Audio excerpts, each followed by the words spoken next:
한국사회 및 성격심리학회에서는 2024년 한국 사회가 주목해야 할 사회 심리 현상으로 확증 편향을 선정했습니다. 이는 자기의 생각과 일치하는 정보만 받아들여 기존에 가지고 있는 생각이나 신념을 더 강하게 하려는 현상을 말합니다. 자신이 원하는 결과를 간절히 바랄 때, 또 사실보다 감정이 앞설 때, 또 자신이 틀렸다는 것을 인정하기 싫을 때 이 확증 편향 현상이 나타난다고 합니다. 쉽게 말해 보고 싶은 것만 보고 듣고 싶은 것만 듣는 것인데, 이는 결과적으로 잘못된 판단과 결정, 갈등과 분쟁, 또 편견과 차별 등의 문제를 일으키게 됩니다. 최근 들어 확증 편향이라는 것이 주목받게 된 이유는 인터넷과 소셜 미디어의 필터 버블, 즉 개인정보를 기반으로 한 알고리즘을 통해 사용자가 좋아하는 것들만 노출시키고 반대 관점이나 관심도가 낮은 부분을 살펴보지 못하게 하여 이 확증 편향의 문제가 더욱 가속화되고 있기 때문입니다.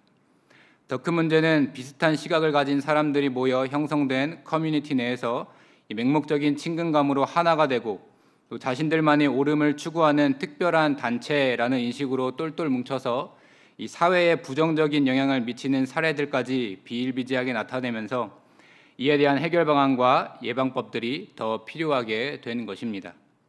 오늘 저와 여러분이 함께 살펴볼 누가복음 4장에도 확증 편향과 유사한 모습을 보이는 사람들이 등장하는데, 바로 예수님의 고향인 나사렛의 유대인들이었습니다. 누가의 기록에서는 생략되어 있지만 예수님께서는 나사렛으로 이동하시면서 유대와 사마리아 지역에서 초기 사역을 감당하셨습니다. 그 결과 본문 14절과 15절의 기록대로 갈릴리에 도착한 예수님 앞에 많은 사람들이 사방에서 모여들었으며, 또 예수님께서 가르침을 전하는 회당은 예수님을 칭송하는 목소리로 가득했습니다. 지금까지의 모습만 보면 예수님과 유대인들 사이에 아무런 문제가 없어 보입니다. 하지만 우리는 이어지는 본문의 내용들을 통해 그들이 동상이몽의 상태에 있음을 알 수가 있습니다. 이 시간 주신 말씀을 함께 살펴보면서 예수님을 따르길 원하는 저와 여러분들이 신앙생활 속에서 주의하고 경계해야 할 태도가 무엇인지를 함께 생각해 보길 원합니다. 첫째로, 올바른 이해가 없는 맹목적인 신앙으로 예수를 따르는 자는 미심적인 마음을 떨쳐내지 못하고 쉽게 흔들리고야 맙니다. 본문 16절부터 22절까지 함께 봉독하겠습니다. 예수께서 그 자라신 곳 나사렛에 이르사 안식일에 늘 하시던 대로 회당에 들어가사 성경을 읽으려고 서심해 선지자 이사야의 글을 들이거늘 책을 펴서 이렇게 기록된 데를 찾으시니 곧 주의 성령이 내게 임하셨으니 이는 가난한 자에게 복음을 전하게 하시려고 내게 기름을 부으시고 나를 보내사 포로된 자에게 자유를, 눈먼 자에게 다시 보게 함을 전파하며 눌린 자를 자유롭게 하고 주의 은혜의 해를 전파하게 하려 하심이라 하였더라. 책을 덮어 그 맡은 자에게 주시고 앉으시니 회당에 있는 자들이 다 주목하여 보더라. 이에 예수께서 그들에게 말씀하시되 이 글이 오늘 너희 귀에 응하였느니라 하시니 그들이 다 그를 증언하고 그 입으로 나오는 바 은혜의 말을 놀랍게 여겨 이르되 이 사람이 요셉의 아들이 아니냐. 아멘.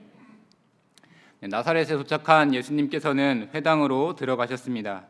이 회당이라는 장소는 당시 유대인들이 신앙, 사회, 또 교육을 위한 핵심적인 역할을 하던 장소로 14세 이상 유대인의 남자가 10명 이상 거주한 곳에 세워졌다고 합니다.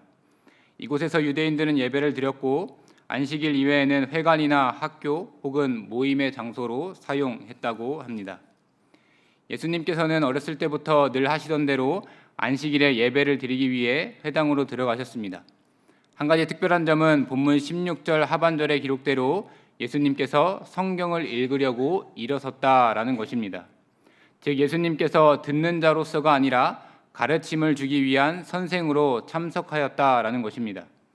당시 회당에서의 예배는 지도자의 감독 아래 율법에 대한 철저하고 정확한 지식을 얻기 위해 모였다라는 사실로 미루어 볼 때 그들이 예수님의 능력을 인정하고 있었음을 알 수가 있습니다. 그렇게 회당에 서신 예수님께서는 읽을 말씀을 찾으셨습니다. 우리는 18절과 19절을 통해 예수님께서 읽으신 그 성경이 구약의 이사야서 61장 1절과 2절의 내용이라는 사실을 알 수가 있습니다. 이 해당 구절은 고난에 처한 백성들에게 하나님의 기쁨의 소식을 전할 선지자의 마음을 표현한 것이었습니다. 구체적으로 그 내용을 살펴보면 18절 상반절에 주의 성령이 내게 임하셨으니 라고 시작하고 있는데, 앞선 14절에 성령의 능력으로와 같은 의미로 예수께서 행하신 모든 일이 자신의 독단적인 결정과 판단이 아닌 거부할 수 없는 하나님의 뜻을 따르는 것임을 밝히고 있습니다. 계속해서 예수님께서는 가난한 자에게 복음을 전하게 하시려고 내게 기름을 부으시고 라고 말씀을 읽으셨습니다. 여기서 가난한 자는 단순히 물질적으로 궁핍한 사람이 아니라 심령이 가난한 자, 즉 하나님의 자비와 긍휼을 얻기 위해 마음이 열린 자를 말합니다. 이들에게 가장 필요한 것은 복음이었고, 하나님께서는 복음을 전하기 위한 방법으로 기름 부은 자, 즉 왕이나 선지자나 제사장과 같이 공적으로 그 일을 감당하는 자를 보내실 것을 약속하셨는데, 그것이 바로 예수님이었습니다. 이어서 예수님께서는 포로된 자가 자유를 얻고 눈먼 자가 다시 보게 되고 또 눌린 자가 자유롭게 된다라는 말씀을 읽으셨습니다.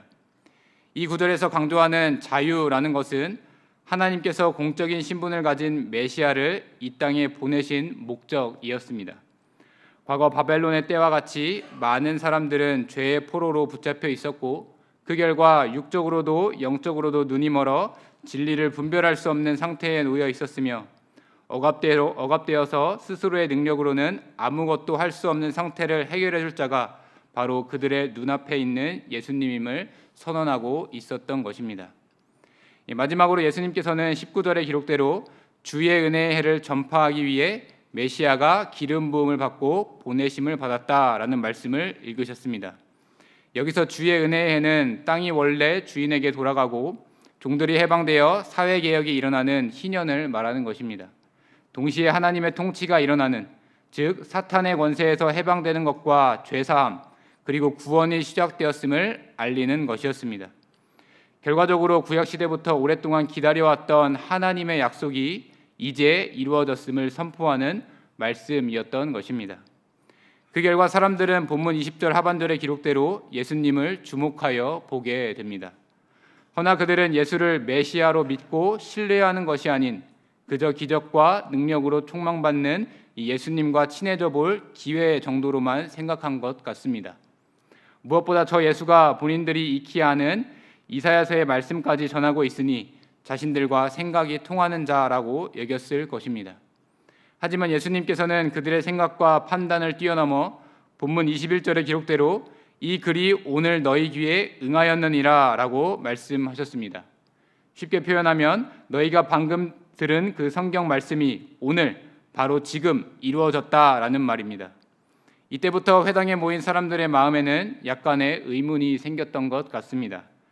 자신들의 기대와 바람처럼 메시아가 올 것을 기다리는 것은 문제가 될 일은 아니었지만, 하나님께서 구약의 옛 선지자를 통해 하신 약속이 이미 이루어졌다라고 선포하는 것은 아무리 뛰어난 능력을 가진 사람이라고 해도 할 수 없는 말이었기 때문입니다.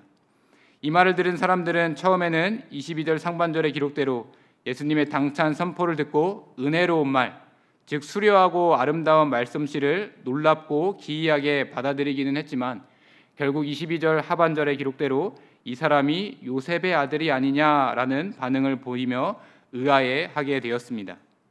요셉의 아들이 이런 말을 할 정도로 뛰어난 사람이 되었냐라는 놀라움을 담은 표현으로 보이기도 하지만, 저 예수라는 이가 착각에 빠져 자신의 수준을 넘어서는 발언을 했다라는 생각까지 이어지게 되고야만 것입니다. 결과적으로 이 마지막 질문은 회당에 모인 자들이 나사렛에 오시기까지 행한 많은 이적과 기사들과 또 구약의 말씀을 통해서도 예수님이 메시아이심을 알아채지 못했다라는 증거가 됩니다. 그들은 회당을 중심으로 수없이 구약 성경의 말씀을 읽고 배웠으나 올바른 이해가 없는 맹목적인 신앙을 가지고 있었기 때문에 눈앞에 나타나신 예수님을 알아보지 못했던 것입니다. 네, 성도 여러분, 이 코스튬 플레이, 또 코스프레라는 말은 만화나 애니메이션 혹은 게임에 등장하는 캐릭터들의 의상을 입고 모여서 노는 놀이를 말하는 것입니다. 얼마 전까지는 아는 사람들만 사용하는 용어였지만 현재는 지상파 뉴스나 논평에서도 자주 쓰이는 말이 되었습니다. 우리에게 익숙한 표현은 피해자 코스프레 혹은 서민 코스프레라는 말 등이 있는데, 이때 코스프레라는 의미는 자신의 이익을 위해 자신의 신분이나 입장을 위장하여 다른 사람들을 속이는 행위를 나타냅니다. 그런데 이런 코스프레 현상이 우리의 신앙생활에도 나타나고 있는 것 같습니다. 오늘날 자칭 그리스도인이라 하는 사람들은 오늘 본문의 유대인들처럼 예배를 드리기 위해 교회로 모이고 또 각종 모임을 위해 교회를 찾아오게 됩니다. 겉으로 보기에는 아무런 문제가 없어 보입니다. 하지만 적지 않은 사람들이 예수님이 누구신지를 알기를 원하고 예수님께서 행하시는 일의 목적이 무엇인지를 알기 원하기보다는 적당히 교회를 출석하면서 그리스도인들과 어울리는 그리스도인 코스프레를 하며 다른 사람들로부터 호감을 얻고 좋은 평가를 얻는 것에 만족하며 신앙생활을 하고 있는 것입니다. 본문에 등장하는 유대인들을 보십시오. 그들은 태어났을 때부터 하나님의 백성이라는 자부심을 가지고 태어났고 또 하나님의 말씀을 읽었으며 예배하고 기도드렸습니다. 그런데 막상 예수님께서 그들의 눈앞에 나타나셨을 때 그들은 알아보지 못했습니다. 심지어 그들이 그토록 잘 알고 있던 성경 말씀을 직접 읽으셨고 그 말씀이 지금 너희 귀에 응하였다, 이루어졌다라고 말씀하셨음에도 그 말씀을 진정 신뢰하고 믿었던 자는 한 사람도 없었던 것입니다. 늘 메시아를 기다리고 대망한다고 말하지만 그에 대한 이해나 지식을 구하지 않고 늘 하던 대로 따르는 맹목적인 신앙이 그들로 하여금 눈앞에 있는 메시아를 알아보지 못하는 최악의 결과로 나타나고야만 것입니다. 이처럼 올바른 이해와 능동적인 사고 없이 예수님을 믿는다는 것은 불가능한 일입니다.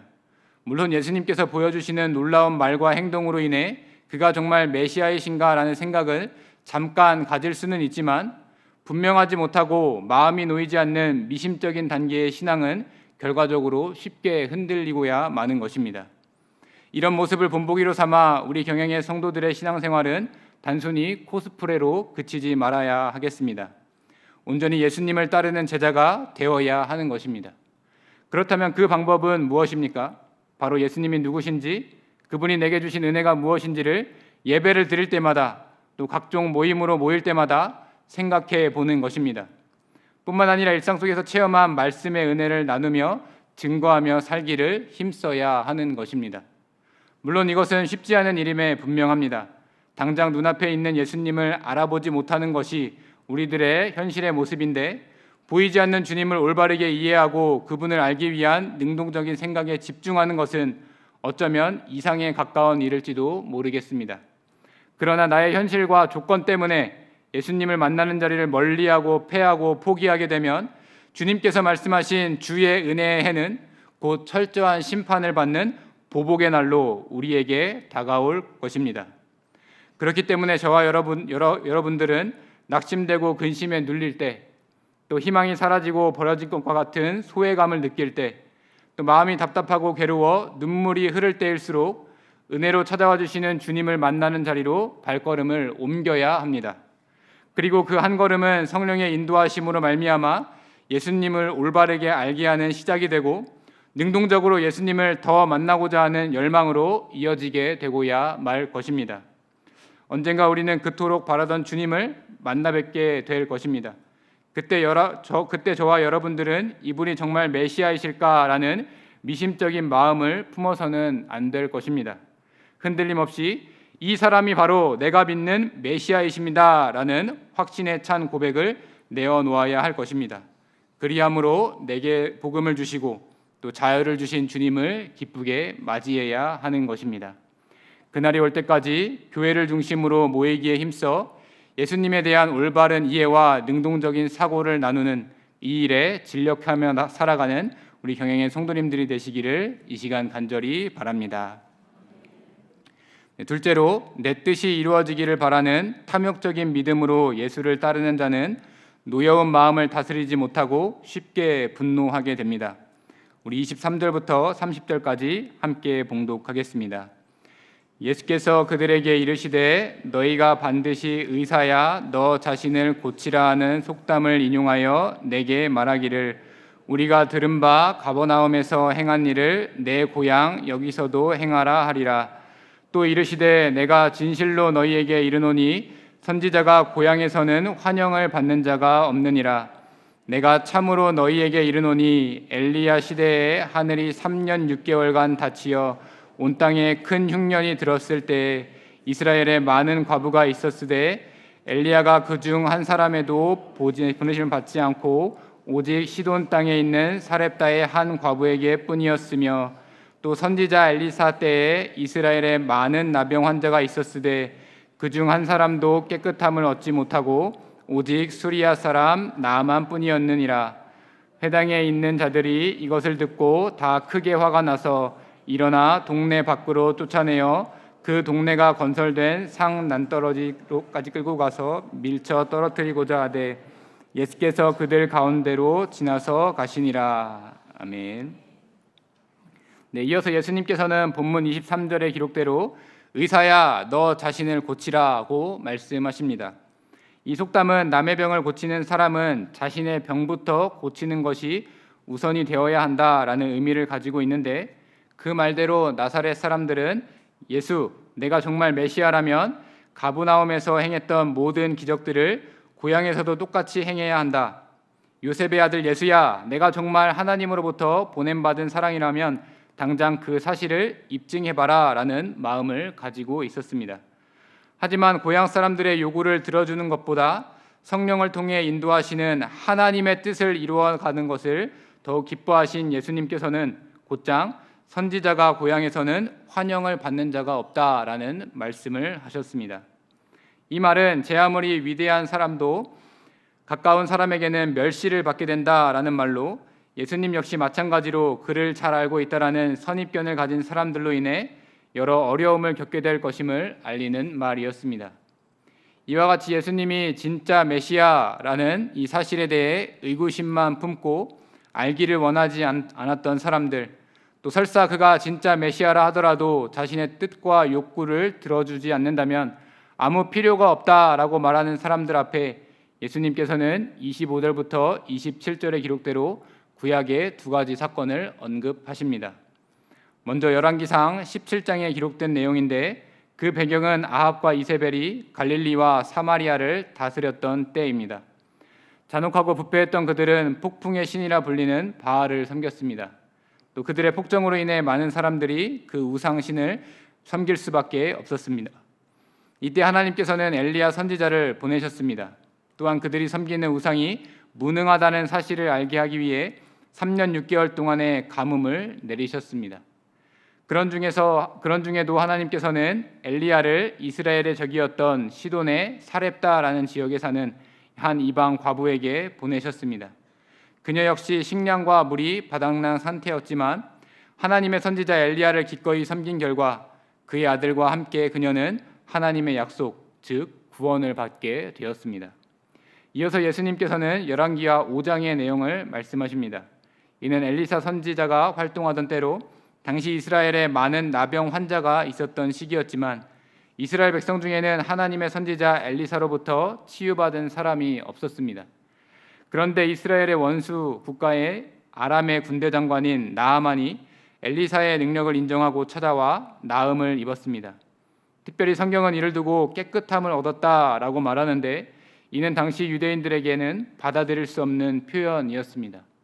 왜냐하면 깨끗한 것과 부정한 것에 대해 명확한 기준이 있던 그들에게 이방인은 절대로 깨끗함을 입을 수 없는 존재였기 때문입니다. 예수님께서 이렇게 구약에 기록된 두 가지 사건을 말씀하신 이유는 그를 통해 나타난 하나님의 은혜는 어떤 국가나 민족, 또 나이나 사회 계층의 제한을 받지 않음을 알려주기 위함이었습니다. 즉 하나님을 경외하고 그 아들을 메시아로 받아들이는 자에게 구원의 문이 열려 있음을 선포하는 것이었습니다. 반대로 비록 혈통적으로 하나님의 부르심을 받은 선민이라도 하나님의 아들을 믿지 아니하면 구원받을 수 없음을 천명하신 것입니다. 예수님의 말씀을 들은 나사렛 사람들은 본문 28절의 기록대로 다 크게 화를 내기 시작했습니다. 이방인이 복음을 듣고 하나님의 은혜를 입게 되고 유대인들은 불신하여 하나님의 배척을 받는다라는 말씀은 그들에게 도저히 용납될 수 없는 말이었기 때문입니다. 아브라함의 자손으로 구원은 확실히 보장되었다고 생각하고 있던 유대인들이 이방인보다 못한 취급을 받는다라는 사실은 다른 사람도 아니고 자신들이 잘 아는 요셉의 아들 예수를 통해 듣게 된 사실로 인해 그들은 더욱 분노했던 것입니다. 이렇게 구원의 문제 앞에서도 하나님의 뜻보다 자신의 뜻을 더 중요시했던 교만한 자들은 마지막 자존심을 세우기 위한 움직임을 보여줍니다. 본문 29절의 기록대로 예수님을 동네 밖으로 쫓아내어 산 낭떠러지까지 끌고 가서 밀어버리는 것이었습니다. 특별히 동네 밖으로 쫓아냈다라는 말은 전염병, 이방신들, 또 악인들과 같이 유대 사회에서 더럽게 여겨지는 것들을 도시에서 제거할 때 쓰인 표현으로 저주를 선포하는 의식과도 같은 것이었습니다.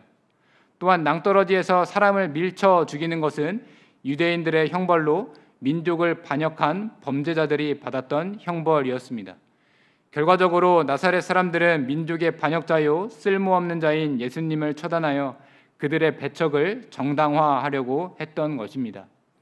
이처럼 나사렛 사람들은 끓어오르는 분노로 가득 찼지만 다행히 예수님께서는 본문 30절 그들 가운데서 지나가시니라 라는 기록대로 아무런 상처 없이 무리로부터 벗어나게 됩니다. 이 역시 메시아이신 예수님의 능력을 보여주는 대목입니다. 누가가 구체적으로 기록하고 있지는 않지만 분노로 인해 정신이 나간 나사렛 사람의 위협으로부터 안전히 벗어날 수 있었던 것은 언제나 그분과 함께 하시는 성령의 능력으로 인한 것임을 알 수가 있습니다. 성도 여러분, 사람들은 어떤 문제나 고민거리가 생겼을 때 크게 두 가지 반응을 보이게 됩니다. 바로 걱정과 기대입니다. 먼저 걱정은 사전적인 의미로 안심이 되지 않아 그 속을 태우는 상태를 의미합니다. 예를 들면 걱정이 많은 사람은 어떤 일을 마주했을 때 왜 이런 일이 나에게 일어난 것이지? 내가 무슨 잘못을 한 것인가? 또 이로 인하여서 혼나면 어떡하지? 아무리 애를 써도 소용이 없을 것 같은데 라는 생각에 빠지게 되는 것입니다. 결과적으로 자신의 능력을 한정하게 되고 발전 가능성을 잃어버리며 자기 방어를 위한 변명만을 늘어놓게 되는 것입니다. 반대로 기대는 자신이 원하는 대로 이루어지기를 바라며 기다리는 마음을 말하는데 이 기대가 있는 사람들은 이 일이 어려운 이유가 무엇일까? 어떻게 이 일을 해결할 수 있을까? 혹은 도움을 줄 사람이 있을까? 또 이 일을 통해 나는 무엇을 배울 수 있을까라고 생각을 하게 된다고 합니다. 문제 앞에 멈춰 있는 것이 아니라 나아가는 방법을 찾게 되는 것입니다. 오늘 말씀에서 등장하는 유대인들은 구원이라는 문제 앞에서 걱정에 사로잡힌 것으로 보입니다. 자신들의 생각과 판단에 구원을 주실 메시아는 요셉의 아들 예수의 모습으로 올 리가 없는데 만약 진짜라고 한다면 지금까지 지켜온 규례와 법도들은 무의미한 것이 아닌가, 아니 지금까지 잘못된 행동을 하고 있는 것이 아닌가라는 생각을 하게 되었던 것입니다. 또한 자신들만 받을 수 있는 구원이 이방인에게도 유효하다라는 사실에 분노하게 된 것입니다. 자신들의 뜻과 맞지 않는 예수님의 선포는 결국 그들의 눈을 어둡게 만들었고 아무렇지 않게 소유하고 있었던 구원이라는 복까지 빼앗길 것 같은 두려움에 사로잡힌 그들은 결국 예수님께 분노하며 그를 배척하고 쫓아내며 심지어 죽이려고까지 했습니다. 그들의 이러한 행태는 결과적으로 오래전부터 쌓아온 그들의 믿음이 하나님의 뜻이 아닌 자신들의 생각과 판단에 의해 만들어진 가짜 믿음임을 증거하는 모습이 되고야 말았습니다. 그러나 오늘날 교회 중심의 생활을 통해 예수님에 대한 올바른 이해를 가지고 예수를 따르는 자들은 결코 이와 같은 연약에 빠지지 않습니다. 자신의 유익이나 뜻이 이루어지지 않을 걱정에 빠지지 않고 엘리야와 엘리사처럼 하나님께서 또 어떤 놀라운 일을 펼쳐주실까 하는 기대 속에 자신의 생각과 사고를 멈추고 하나님의 뜻을 따라가게 되고야 마는 것입니다.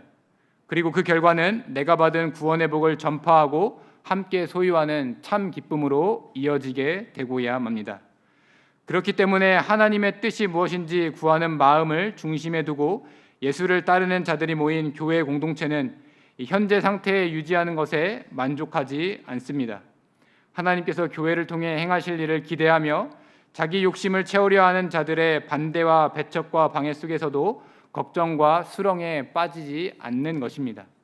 설사 그런 일을 마주하게 되더라도 친구와 친척들의 반대를 당한 나사렛에서도, 또 제자들에게 배신의 입맞춤을 당한 겟세마네 동산에서도, 또 유대인들에 의해 십자가에 박히셨던 골고다 언덕에서도 언제나 배척을 피하기 위한 걸음이 아니라 배척을 당할 것을 알고 있었음에도 불구하고 자신의 몸과 마음에 가해질 고통과 아픔을 피하는 욕심보다 하나님의 뜻을 이루셨던 예수님을 기억하며 우리 또한 능히 감당할 힘을 달라고 구해야 하는 것입니다.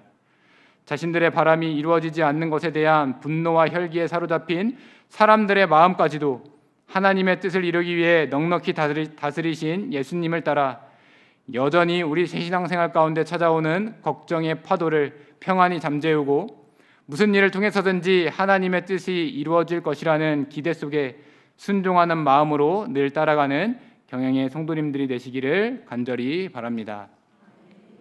네, 사랑하는 성도 여러분, 그리고 오늘 헌신하시는 제50일, 52 여전도회 회원 여러분, 이 서론에서 언급한 확증 편향에서 벗어나기 위해 전문가들이 제시하는 방법은 다양한 출처에서 정보를 검색하는 것, 또 비판적인 사고를 하는 것, 또 대립 의견을 탐색하는 것 등이 있습니다. 많은 시간과 노력이 동반되어야만 하는 작업이기 때문에 간단하고 수월한 방법을 요구하는 현대인들은 이렇게까지 해야 되나라는 의구심과 이렇게 해서 좋을 게 뭐야라는 분노에 사로잡히기가 쉽습니다. 본문의 예수님께서는 이런 사람의 심리를 이미 아셨는지 의구심과 분노에 사로잡힌 유대 백성들에게 당신께서 이 세상에 오신 목적을 친히 밝혀주셨습니다. 구약 성경에서 말하는 메시아가 바로 자신이고 구약 성경의 말씀이 오늘 너에게 응하였다.